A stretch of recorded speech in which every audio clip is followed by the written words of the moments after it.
diabetes. He has an A1C of 7%. He's an assembly line worker at an automotive plant. His current symptoms are that he snores very loudly, sometimes causing him to wake. He has abrupt awakenings, gasping or choking at night. He has a dry mouth and a sore throat when he awakens at night. He has morning headaches, and he has daytime sleepiness that contributes to his difficulty in concentrating at work. Next slide. Okay, so let's have a panel discussion. So, Kori, what do you think about these symptoms that Matthew's talking about? What do you think it adds up to? The symptoms do sound very suggestive of obstructive sleep apnea, given the fact that he's tired, having very loud snoring, early morning headaches, daytime sleepiness, and some brain fog during the day with difficulty in concentrating. Right, and Seema, he has a number of risk factors, doesn't he, for sleep apnea. Can you go over what risk factors he seems to be saying that he has that could contribute to this? You know, you're right. You know, this poor guy has so many possible comorbid disorders, right? He has diabetes, he's got obesity, he's got hypertension that requires medications. I mean, this poor guy, he's in addition to the symptoms that Kori already outlined, he certainly has a number of comorbidities that really does heighten your suspicion for him having obstructive sleep apnea. Right. So why don't we talk a little bit about obstructive sleep apnea syndrome then? I'm going to describe the main features of sleep apnea. So if we could go to the next slide.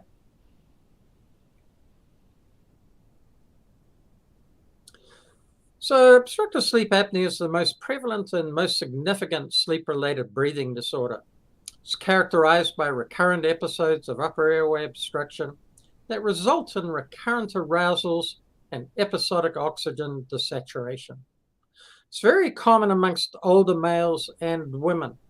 We used to think it was more common in men than women, but actually these days we're seeing it so often in women that certainly after menopause it seems to be equally affecting both males and women. But of course it can affect anyone of any age. Even children can have sleep apnea.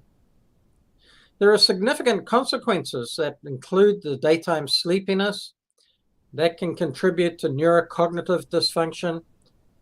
They also can have cardiovascular problems associated with sleep apnea, atrial fibrillation, for example. And there's metabolic dysfunction. As was mentioned with Matthew, he had diabetes, and this is very common in people with obstructive sleep apnea syndrome. And it can also contribute to cor pulmonale. Next slide. Now, there are a number of risk factors for sleep apnea, as Seema mentioned. Advanced age. Certainly as you get older, you're more likely to have sleep apnea. Obesity. You know, with our growing obese population, sleep apnea is becoming much more common. Upper airway narrowing, and maybe due to some craniofacial abnormality or some soft tissue changes that are occurring in the upper airway, but that contributes to sleep apnea. And there may be a genetic predisposition. Sometimes it does run in families. Smoking will exacerbate all the features of obstructive sleep apnea syndrome. And very often you find that many patients have had a long history of nasal congestion, some chronic nasal problem that's gone on for many years, although it doesn't occur in everybody. As mentioned, women after the menopause are more likely to develop sleep apnea. There are a number of medical conditions associated with it, and we've mentioned some of them, hypertension that Matthew had and diabetes that he had, but also hypothyroidism is associated with sleep apnea, end-stage renal disease, congestive heart failure, chronic obstructive lung disease, and it can occur commonly during pregnancy as well. And there are a number of medications that can play a part. Alcohol certainly can worsen sleep apnea, and any hypnotic medications such as the benzodiazepines, and also opioids. They're really bad at making sleep-related breathing worse. Next slide. Now, there are a number of anatomic features that contribute to sleep apnea.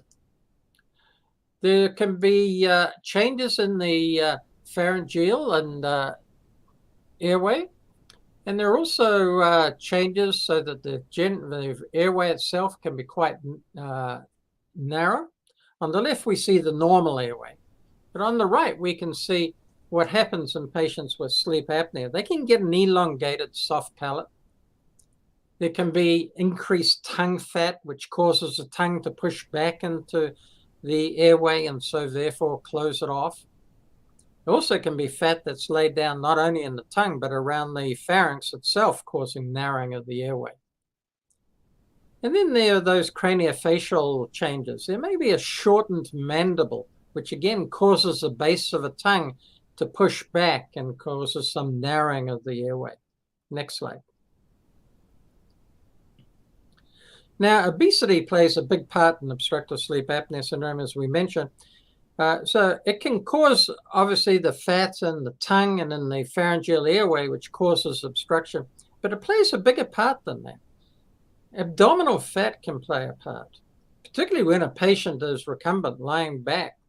The abdominal contents can press upon the lower lung fields and so reduce lung volume.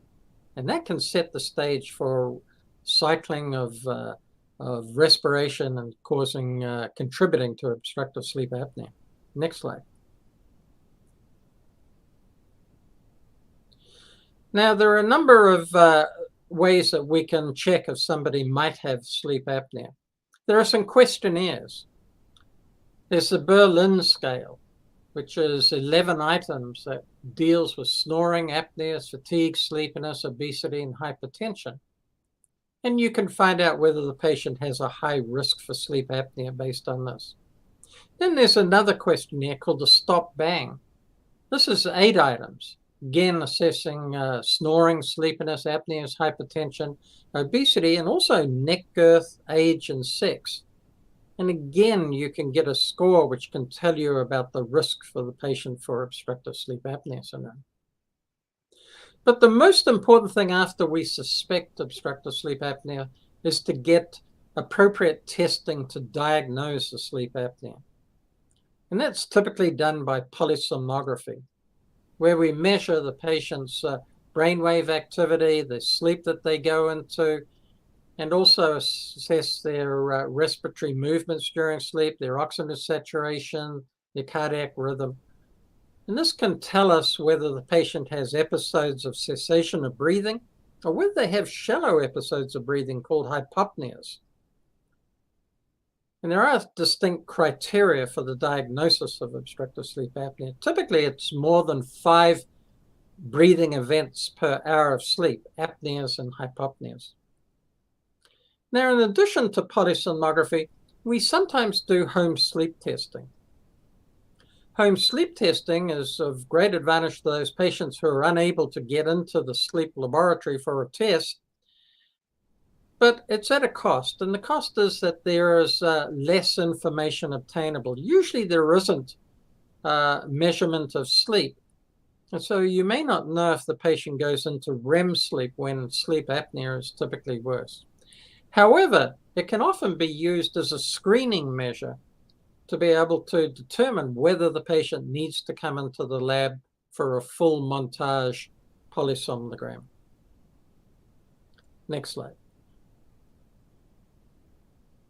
So let's go back to Matthew. So based on his test results, Matthew was diagnosed with obstructive sleep apnea syndrome. He had an AHI at 25. His lowest oxygen saturation value was 86%. Should not fall below 90%, so a significant drop. And he was started on CPAP, continuous positive airway pressure.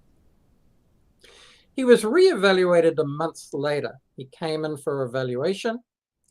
Information was obtained from his machine about how much he was using it, whether he had any mask leaks, whether he continued to have any apneas. And he was using it 6 to 8 hours at night.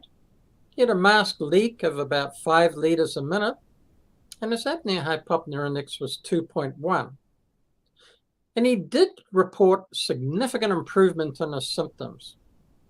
Now, very often we would leave it at that and tell him to go away and continue to use his CPAP. However, it's important to inquire further because when patients are initially put on CPAP, they're often very excited about the changes that they're seeing, and they don't mention that there may still be continuous problems. And so on further questioning of Matthew, he did reveal persistent symptoms. He continued to have sleepiness throughout the day, particularly during his drive to and from work, and he had difficulty concentrating at work. Next slide. So, let me ask you, Seema, what do you think is the most likely explanation for Matthew's continued symptoms that he's talking about, these persistent symptoms of sleepiness? Honestly, he's only a month out from his diagnosis. So I guess I would favor believing that this is still related to his sleep apnea. I'm pleased that he feels better, but I agree with you, Dr. Thorpy, he's not all the way better, is he? And so we do need to address it and look for it and continue to monitor it. How much of this will continue to improve over the next 5 or 6 months with continued CPAP? What did you think, Seema, about those findings from his compliance report on a CPAP? Was that adequate, do you think, to show that he's using it effectively? I was actually quite impressed because his usage was quite good, 6 to 8 hours on average, good residual AHI, not a significant leak. I think he's done quite well. And I think more importantly, he subjectively feels better. And so I certainly applaud the clinician for prodding and trying to find whether there's residual hypersomnolence that needs to be addressed. I think this allows a patient to feel too that this is something for him to keep an eye on and to see if it continues to improve and then report back if it doesn't. So, Kori, now we know that he seems to be doing well on the CPAP. What are our primary concerns for this patient going forward?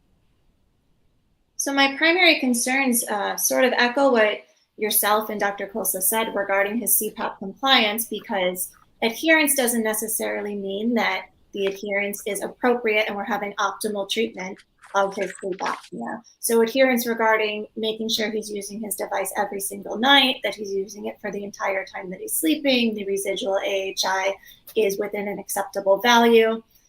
Also concerns are that this patient's already predisposed to cardiovascular risk due to his diabetes, his hypertension, and we already know he has obesity.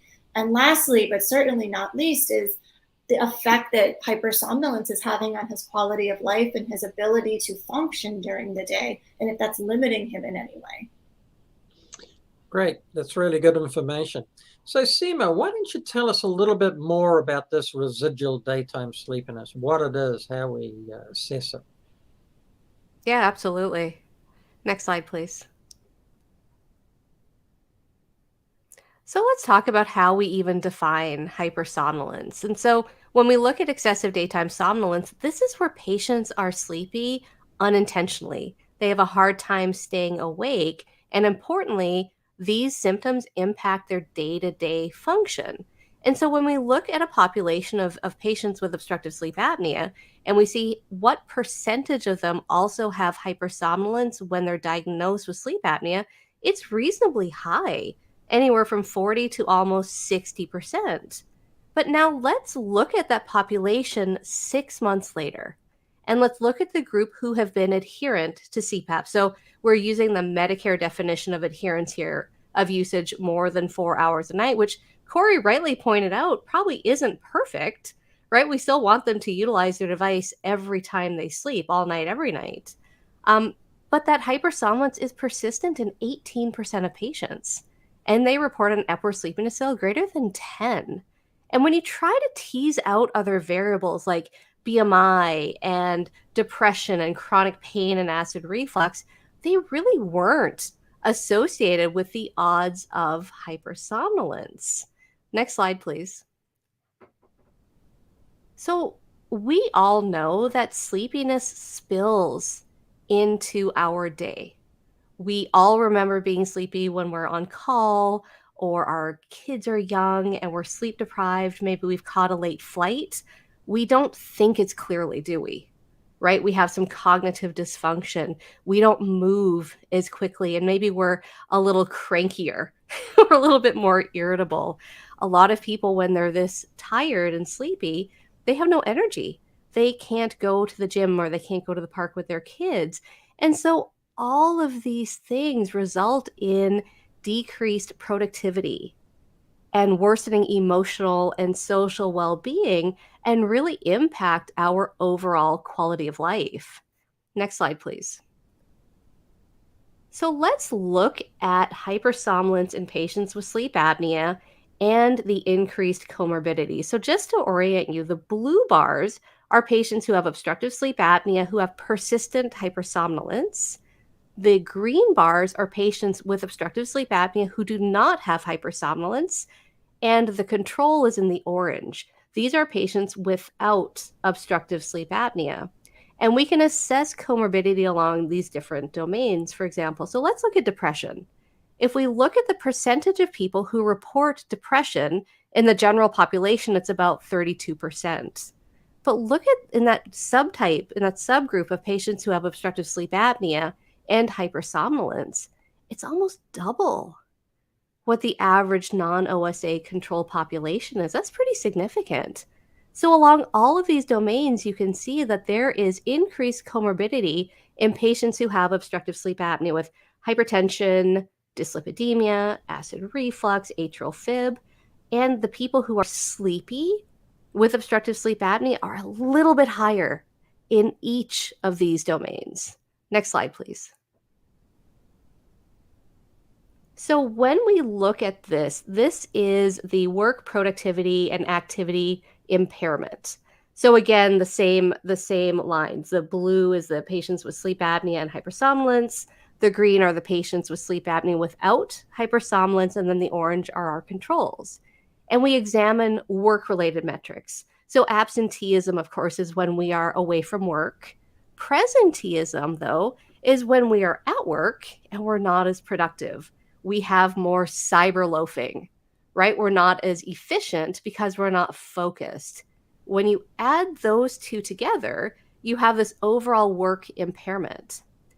And you can see it's significantly higher in patients who have obstructive sleep apnea with residual hypersomnolence. But this doesn't just impact us at work. If we look at our overall activity impairment, this is also during our leisure time. And you can see how much higher the patients with obstructive sleep apnea and hypersomnolence, how much more impaired they are overall, both at work and at home. And so when we look at the SF-36, this is a very simple questionnaire that's easily generalizable, and it focuses on quality of life metrics.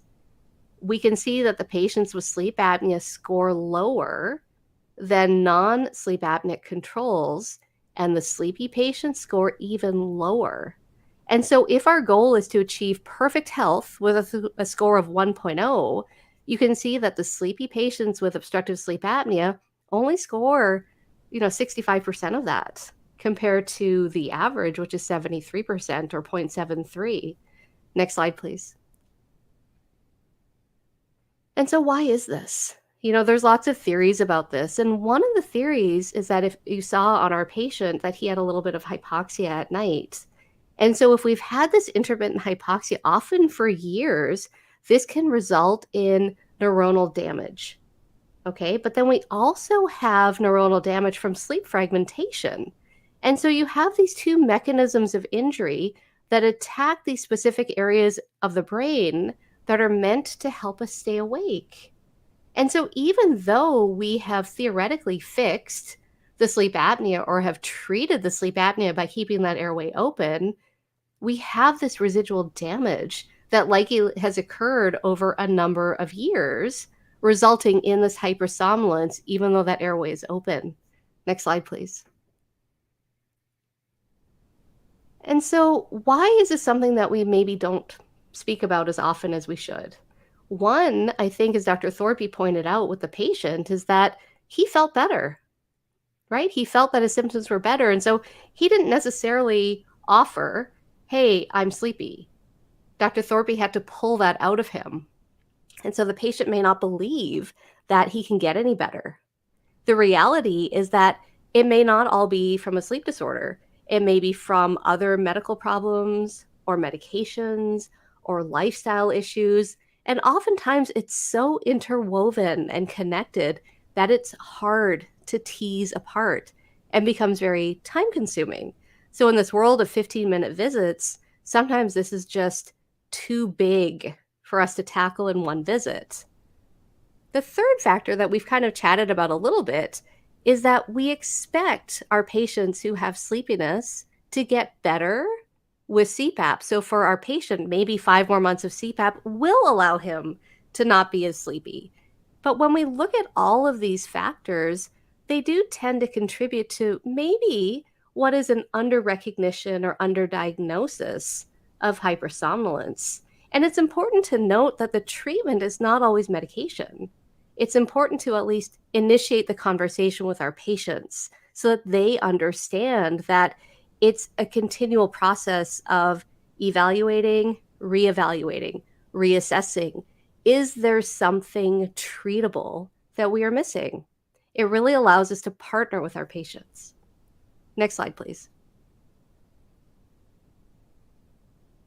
Seema, that was great. You're certainly described exactly the features associated with this excessive daytime sleepiness and sleep apnea.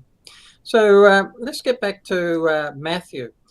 So from the information we have about Matthew, we suspect that he has excessive daytime sleepiness despite being optimally treated by CPAP.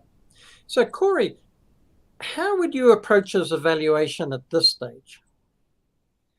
I think exactly what Seema was saying, that we need to continuously do reevaluations, is exactly how I would approach this. First, I would understand that not all CPAP machines are actually going to be giving 100% accurate data. It is possible that you are receiving a low residual AHI on your data download, but that's not what's actually happening in reality. And sometimes an in-lab sleep study is required to evaluate for that. Also, we need to look at the patient globally, look at the medication list. Are any medications causing some hypersomnolence? Look at the patient's sleep regimen. Are we having any circadian sleep rhythm disorders or any poor sleep habits that could be contributing to the hypersomnia? Any social stressors, as we know very well, any sort of psychiatric and mood disorders can really have a negative impact in regards to a patient's sleepiness and symptoms of sleepiness. And then also, is there any interference with the daily activities like we mentioned before? And then consider any coexisting sleep conditions such as primary hypersomnia or central sleep apneas that could also be contributing to the patient's sleepiness, because it is possible to have more than one sleep disorder besides just obstructive sleep apnea. Oh, that's great. So, Seema, something that often comes up in patients that are sleepy, that are effectively treated with sleep apnea, is whether they could possibly have narcolepsy. What would make you decide whether you would do a multiple sleep latency test on a patient that continues to be sleepy?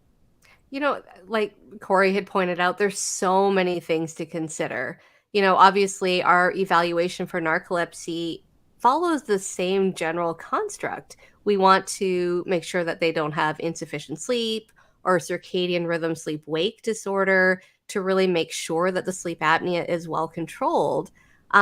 Typically, what we wind up doing is, if we've tried to fully treat the obstructive sleep apnea and maybe a wake promoting agent, but there's still residual symptoms, we certainly don't hesitate to pursue further evaluation with actigraphy, MSLT, and really just depending upon the other symptoms, if they have any other cardinal features of narcolepsy, certainly that would be a no-brainer that we would do MSLT. Okay. A lot of it is a conversation, though, for us with the patient. You know, I live in a rural area and we have a lot of agricultural families. And so it's really hard to ask them to come off the farm to do 2 days in the lab. And so then it's at least a conversation where we can plan it out that perhaps we'll do this in the winter where things aren't as busy. But in the meantime, let's work on treating your sleep apnea and maybe trying a wake promoting agent in the interim. Okay, that's great. Well, Kori, I wonder if you could go into a little bit more detail about the patient's evaluation and how to diagnose excessive sleepiness and the sleep apnea patient? I would love to. Next slide. So we might have to go through this a little bit quickly as we are running short on time. However, everything that we did with our sample patient right here in this discussion is exactly what we should do. 1, assess his sleepiness, talk to him, look at him in regards to his Epworth sleepiness score. 2, we thought that there was a diagnosis of obstructive sleep apnea. We evaluated for it, we did the diagnostic workup, and we did in fact confirm that there was obstructive sleep apnea. The next step off of that is to adequately treat the obstructive sleep apnea. That doesn't mean just that the patient is being compliant and using the machine, but it also means that you're using optimal pressures and that you're having an acceptable residual AHI. Clinical improvement and clinical improvement of symptoms are also part of making sure that your patient's receiving optimal therapy. And so if they're having excessive sleepiness, that sort of brings us to where we are now. What are we supposed to do with that sort of information? Next slide. The Epworth Sleepiness Scale, I use this on my patients in every single encounter. It's not necessarily a diagnostic tool, but what it does is it gives us a jumping off point for me to understand how the patient is feeling, because the Epworth Sleepiness Score is very subjective. It's been shown that women will underestimate their level of sleepiness, men will overestimate their level of sleepiness. And it can also be difficult to differentiate between fatigue, tiredness, hypersomnolence. All of those words can sound very similar, but using the Epworth Sleepiness Scale will at least give us a way to initiate the conversation with our patients and sort of see where they might stand. The Multiple Sleep Latency Test, the MSLT. This is a diagnostic tool that we can use to look for a primary hypersomnia that could be in conjunction with obstructive sleep apnea. This needs to be done basically if you're looking for a primary hypersomnia like narcolepsy type 1, type 2, and idiopathic hypersomnia. This is not necessary in order to diagnose excessive daytime sleepiness with obstructive sleep apnea. That's more a clinical judgment and a clinical diagnosis. The Maintenance of Wakefulness Test, not consistently used in the clinical setting. It's more used to make sure that to see how patients are responding to stimulants and if they're able to stay awake more after they're given a typical therapy. So the evaluation of sleepiness in regards to EDS and OSA mostly is clinical based. And then if you have a suspicion of primary hypersomnia, then you would also evaluate with an MSLT. Next slide. Common causes of excessive sleepiness. As I mentioned, it can be very blurred. There's the central origins, narcolepsy 1, 2, idiopathic hypersomnia.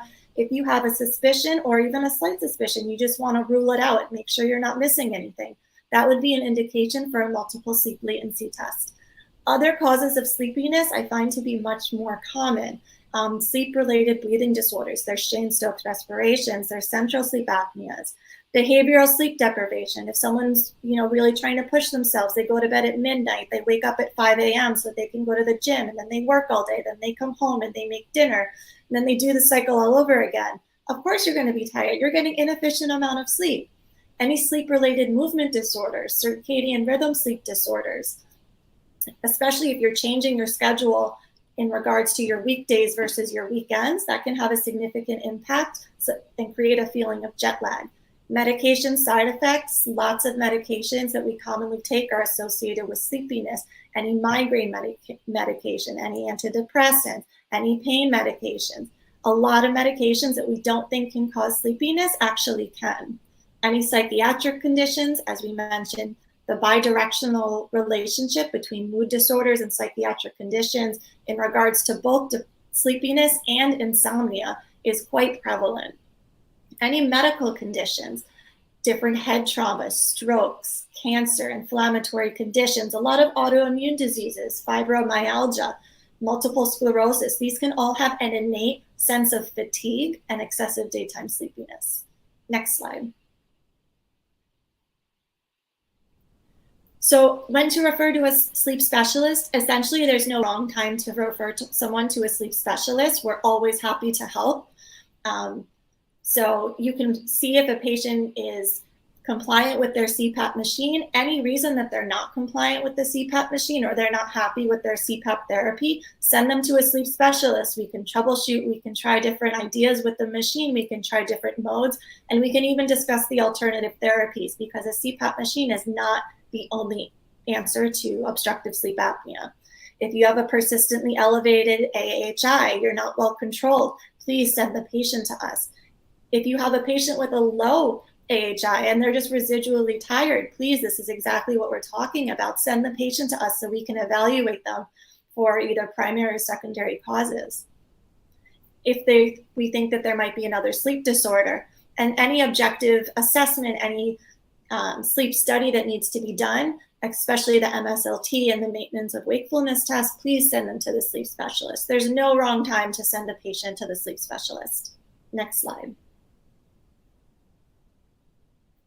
So just to wrap up with our patient, his excessive Epworth sleepiness scale was 12. Usually we use a cutoff of about 10 to consider being excessively sleepy, although that is not diagnostic in any form. Reevaluation of his CPAP use, he was using his machine very well. We were happy with the adherence, his mask was fitting well, the residual AHI was low, and based on our very thorough investigation and discussion with the patient, we were able to determine that clinically we really suspected that the diagnosis was excessive daytime sleepiness in obstructive sleep apnea. Next slide. Kori, that was great. So going back to Matthew, I mean, we've seen a patient with symptoms of sleep apnea. We've heard about the typical symptoms of sleep apnea, how to evaluate the patient, how to assess that excessive daytime sleepiness. So, we will be talking about treatment in the next session on Thursday. So I'd like to thank the faculty. We've run out of time, so we need to finish. And it was a great pleasure having the faculty present on this topic. To our audience, thank you very much for joining us today. Please make sure that you claim your CME credits by completing the post-test and evaluation form on the website. And don't forget to come back on Thursday for the follow-up to this program on treatment of this residual daytime sleepiness. Thank you.